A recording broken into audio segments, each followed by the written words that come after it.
देव सवितर्दुरितानि परासुव यद्भद्रं तन्यासुव। वेदों की अध्यात्म धारा में आपका पुनः स्वागत है। आइए ऋग्वेद के एक मंत्र के द्वारा हम वेदाध्ययन करें, वेदों का मनन और चिंतन करें कि ईश्वर ने क्या हमारे लिए आदेश दिया है। आइए मंत्र पाठ करते हैं। ओम नकिर्देवा मिनीमसि, ओम नकिर्देवा मिनीमसि, नकिरायोपयामसि, नकिरायोपयामसि, मंत्रश्रुत्यं चरामसि, मंत्रश्रुत्यं चरामसि, पक्षेभिर अपिकक्षेभिर अत्राभिसंरभामहे, अत्राभिसंरभामहे। शब्दार्थ है देवः, हे देवों। नकिहि कभी नहीं, मिनीमसि हम नियमों को तोड़ते हैं। नकिहि ना कभी, आयोपयामसि हम नियमों को नष्ट होने देते हैं। मंत्र श्रुत्यम मंत्रों के श्रवण व कथनानुसार। चरामसि हम आचरण करते हैं। पक्षे भी अपनों और अपिकक्षे भी सहयोगियों सहित। अत्र यहाँ इस लोक में अभिसंरभामहे यत्न करते हैं। हिंदी अर्थ है, हे देवों, हम ना कभी प्राकृतिक नियमों को तोड़ते हैं और ना कभी इन नियमों को नष्ट होने देते हैं। वेद के मंत्रों के आदेशानुसार आचरण करते हैं। मंत्र का अनुशीलन है।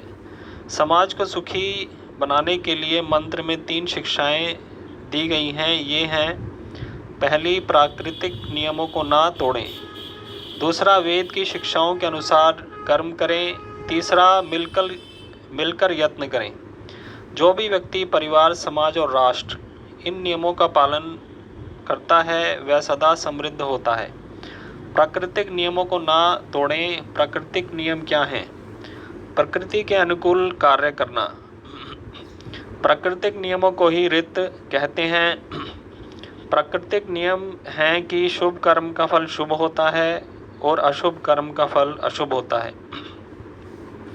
संयम से तेजस्विता आती है और असंयम से रोग, बल क्षय, स्मरण शक्ति का नाश और अल्पायु होते हैं। जो जिस मार्ग को अपनाता है उसे वैसा ही फल मिलता है। मंत्र का आदेश है कि प्राकृतिक नियमों को ना तोड़ें और ना नष्ट होने दें। जो व्यक्ति नियम संयम का पालन करता है वह स्वस्थ रहता है। नियम में आहार विहार पर नियंत्रण आवश्यक है। मांसाहार का त्याग करके हम सात्विक आहार या शाकाहार का सेवन करें। आहार में सलाद और फल आदि भी लें। इनके रस और रेशे से शरीर हमारा निरोगी रहता है, स्वस्थ रहता है। मांसाहार का त्याग करें क्योंकि इसमें हिंसा है, इसमें प्राणियों की हत्या होती है, इसलिए यह पाप है। इसका सेवन कदापि ना करें और यह स्वास्थ्य के लिए भी हानिकारक है। विहार में नियम ये आते हैं कि समय पर कार्य करें, समय पर सोएं, समय पर उठें, शीघ्र उठने का अभ्यास डालें। प्रातः सायं प्राणायाम और ईश्वर का ध्यान करें। इससे मन हमारा स्वस्थ और शांत रहता है। शारीरिक स्वास्थ्य के साथ मानसिक स्वास्थ्य भी हमारा ठीक रहता है प्राणायाम और ध्यान के नित्यव्रती अभ्यास से। इसके साथ वेदादि सत्य शास्त्रों का श्रवण, अध्ययन और मनन करें। इससे हमारी बुद्धि तीव्र रहती है और मन हमारा सत्य कार्यों की ओर प्रवृत्त होता है, अच्छे कार्यों की ओर प्रवृत्त होता है। ओम नाम और गायत्री मंत्र का मानसिक जप करें। इससे भी आत्मशुद्धि और पवित्रता की वृद्धि होती है। शरीर और मन को सेवा, स्वाध्याय, सत्संग, परहित, यज्ञ आदि श्रेष्ठ कर्मों में लगाएं। इसको खाली ना छोड़ें, क्योंकि यदि मन खाली रहेगा तो फिर यह परेशान होगा और नाना प्रकार की चिंताएं मन में आएंगी। मानसिक अवसाद भी होता है कई लोगों को। जो लोग मन को सही कार्यों में लगाकर नहीं रखते। इसलिए मन को सदैव सात्विक विचारों में और सात्विक कर्मों में लगाकर सदैव ही रखना चाहिए। इसको खुला नहीं छोड़ना चाहिए कि यह सदैव ही ईश्वर की स्तुति, प्रार्थना, उपासना और अच्छे कर्मों में लगे, यज्ञादि कर्मों में लगे, स्वाध्याय में लगे, ईश्वर चिंतन में लगे और संसार का परोपकार करने में लगे। यह शरीर और मन यह अत्यंत आवश्यक है। तो मंत्र की दूसरी शिक्षा है कि वेद के आदेशों के अनुसार अपना आचरण रखें। वेदों में व्यक्ति, परिवार, समाज, राष्ट्र और विश्व के लिए आचार संहिता दी हुई है।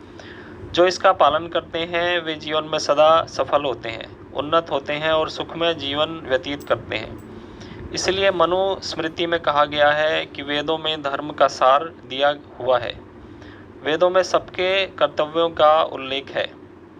मनुस्मृति के 2वें अध्याय के 9वें श्लोक के अनुसार श्रुति स्मृत्युदितं धर्मं, श्रुति स्मृत्युदितं धर्मं, अनुतिष्ठन् हि मानवः, अनुतिष्ठन् हि मानवः, इह कीर्तिम् अवाप्नोति, इह कीर्तिम् अवाप्नोति, प्रेत्य च अनुत्तमं सुखम, प्रेत्य च अनुत्तमं सुखम। कहा गया कि जो श्रुति और स्मृति अर्थात जो वेद के अनुकूल जो ऋषियों ने ग्रंथ लिखे, तो इनमें धर्म का सार दिया हुआ है। इसमें वेदोक्त धर्म हमें मिलता है। तो अनुतिष्ठन ही मानवा, इनका इस धर्म का अनुष्ठान करने से, जो वेद और स्मृति शास्त्रों में जो धर्म या फिर कर्तव्य जो ईश्वर ने हमारे लिए बताए हैं, उनका अनुष्ठान करने से इस संसार में कीर्तिम अवाप्नोति, कीर्ति को प्राप्त करता है मनुष्य, यश को प्राप्त करता है। और प्रेत्य, जब यहाँ से मरकर जाता है तो अनुत्तमम सुखम, उसको प्राप्त करता है, जो कि विशेष सुख है, जो कि दिव्य सुख है, जो कि ईश्वरीय आनंद है, अर्थात मोक्ष जो है, उसको यहाँ से मरकर फिर मनुष्य प्राप्त करता है। तो इहलोक और परलोक दोनों का ही सुधार होता है। जब मानव यहाँ पर वेद के अनुसार धर्माचरण करता है, मंत्रों के कथन के अनुसार आचरण करता है, तो इस संसार में भी उसकी सुख और कीर्ति की वृद्धि होती है और मरने के बाद निश्चय से ही वह मोक्ष को प्राप्त करता है। तो यही सभी से आशा है कि वेदों का मनन करें और इसके अनुसार आचरण करके जीवन को स्वस्थ और सुखी बनाएं। इन्हीं शब्दों के साथ ओम शम।